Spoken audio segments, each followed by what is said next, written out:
Welcome to West Country Wanderings and welcome to another one in my railway series. Today I'm at Honeybourne in Worcestershire on the Cotswold line, but we're not here to look at Honeybourne railway station, although it'll form part of the introduction for reasons I'll explain. We've come to look at Long Marston, which is just a few miles that way in the county of Warwickshire. What's there? Well, it used to be a former military railway, but now has much more interest in terms of the roads or railways, as I'll explain further. So why not join me here on West Country Wanderings, another railway series at Long Marston in Warwickshire.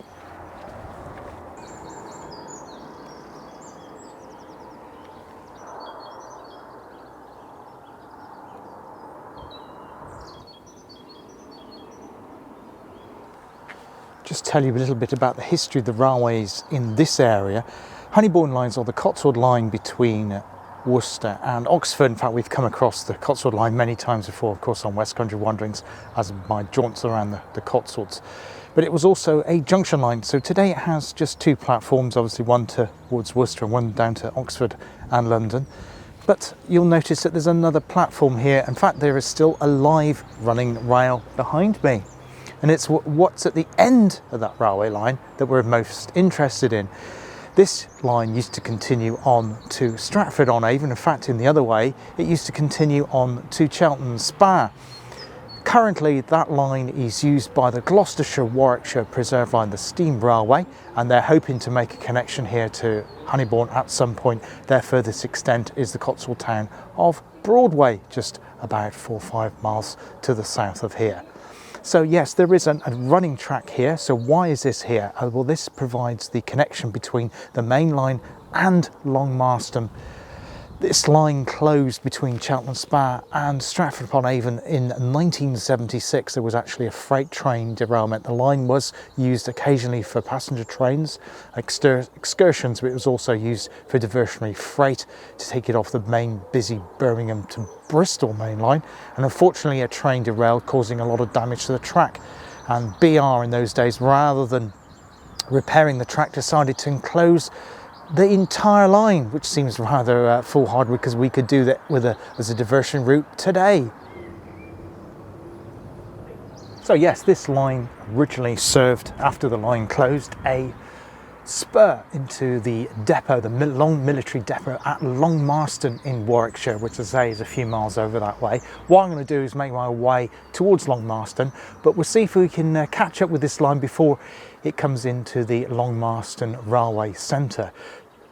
It was used as an MOD storage facility. That closed around 1994 and a lot of the land was sold off, but it's still used by many railway companies. Today it's also known as the Warwickshire Railway Innovation Centre. Yeah, I've just gone back into vlogging mode. I've just parked my car up there by a place called Grove Farm.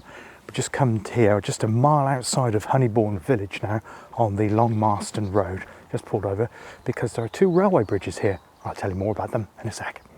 So that bridge behind me carries the Cotswold line, which is the line we saw when we were in Honeybourne station. But the other bridge, this one here, yeah, that one, that carries the line to Long Marston. Excuse the plane over the top of my head.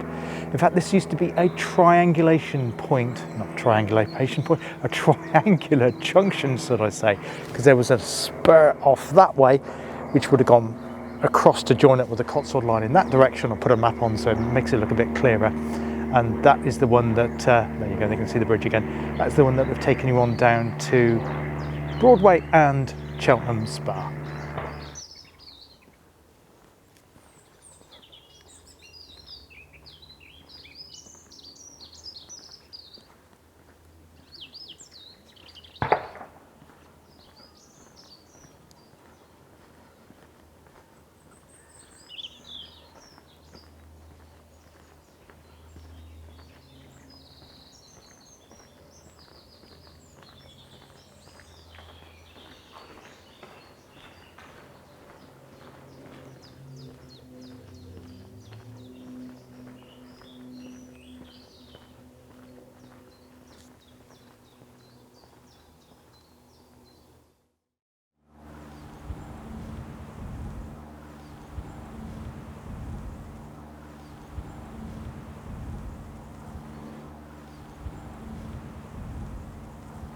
the Long Marston overbridge, and to say this is pretty much the only point you can actually see the Long Marston site from.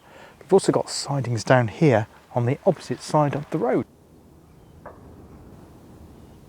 So that's our branch that came up from the Cotswold line near Honeybourne. Do have to add a rider in at this point, as when I said that that other platform there at Honeybourne, you had platform 2 and opposite they had the track. That track doesn't then merge onto this one, it rejoins the Cotswold line for a short section and then it diverges away again and then heads north here to Warwickshire. In fact, where you can just make out a yellow little flag, there is a foot crossing there. I'm going to investigate that in a bit. And where that foot crossing is the border between Worcestershire and Warwickshire. And just over to the left of that, the Cotswold Hills, which is in Gloucestershire. So yes, we've got all the 3 counters here. So I am standing on this bridge, and this is pretty much the only viewpoint you've got. There's no one else here apart from the traffic going past. I do excuse that going past a bit. But yeah, this is the best vantage point we have. Of course, I have the wrong lens on for what we're about to see. I'll just give you a quick zoom across the site and then you'll see why I need to change my lens for a telephoto.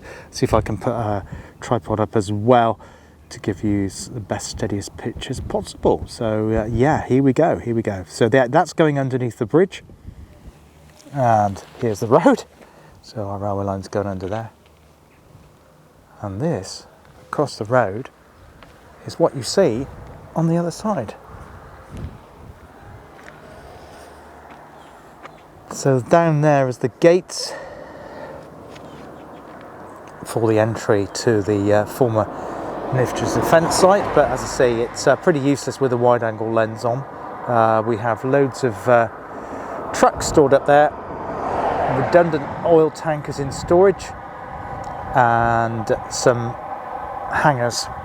We also have a large hangar here and also a siding, but stored over there is all the stuff of interest.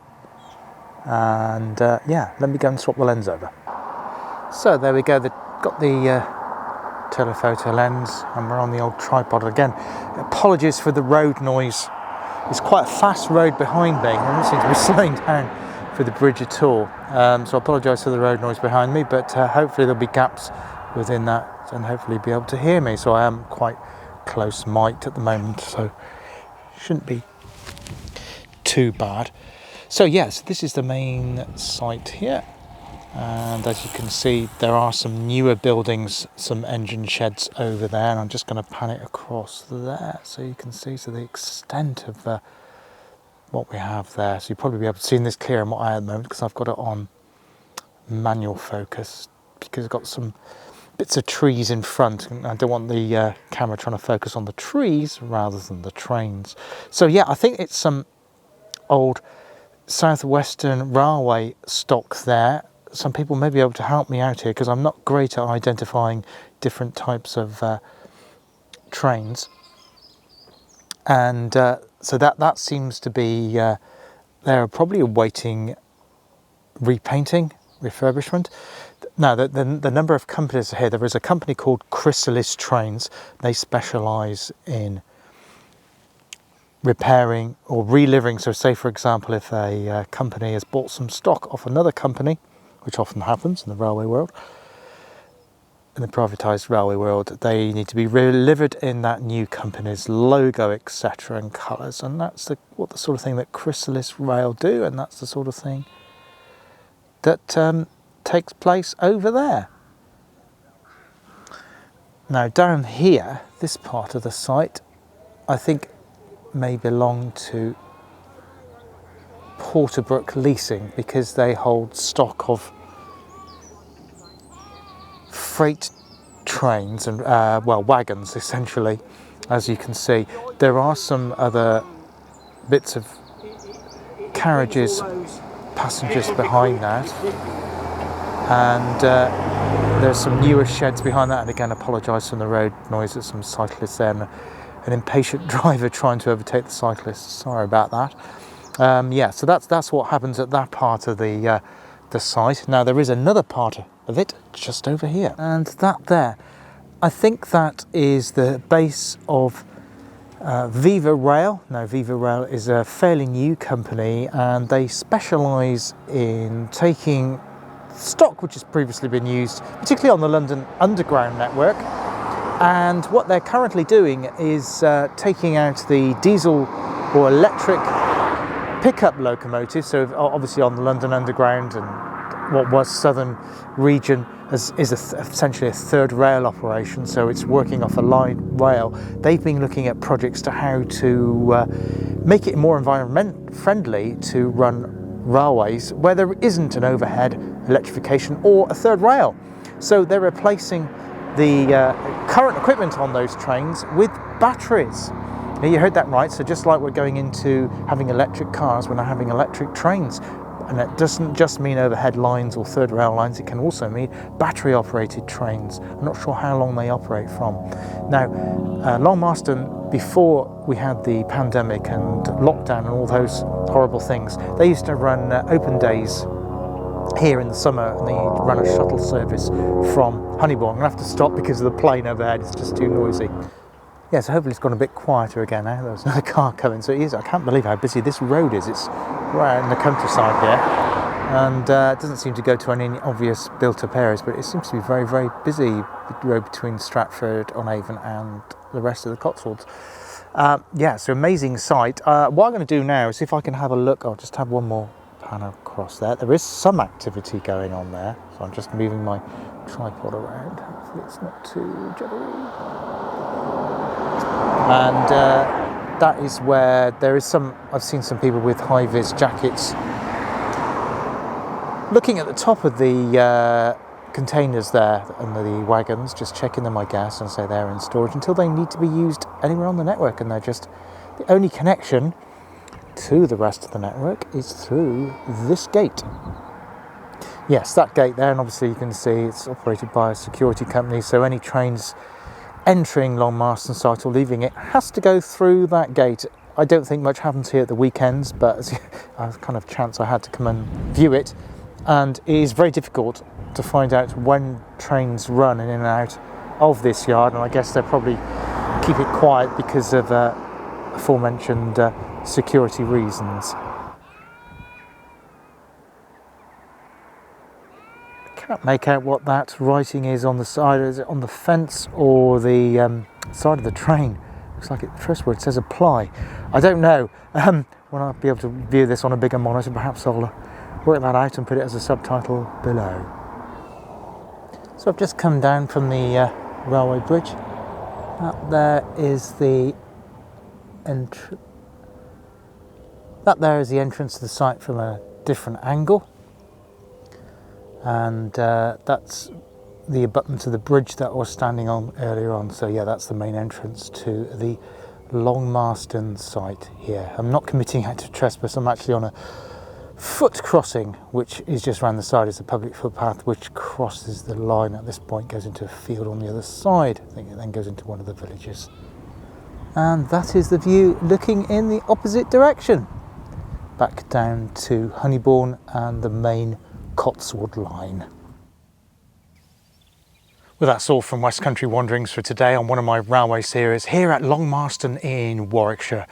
Hope you can join me on West Country Wanderings again soon. I just don't do railway things, I also do canal things and walks in the Cotswolds and things in Devon and Cornwall and much else besides. Have a look at my channel, might be something there that interests you. If it does, please consider a subscribe, perhaps a share of this video to somebody who may be interested in this sort of thing in railways and say the other things that I do. Hope you enjoyed it. If you did, please consider a like and say maybe a subscribe, share, or indeed a comment. I'll be really interested from you, particularly if you've got more knowledge than I have about Long Marston, if you're in the railway industry here, or you know more about some of the trains that stored. I'd be really interested to know more about that. I'm sure my viewers were as well. Until next time, take care, all the best. Hope to see you again soon. Cheers, goodbye.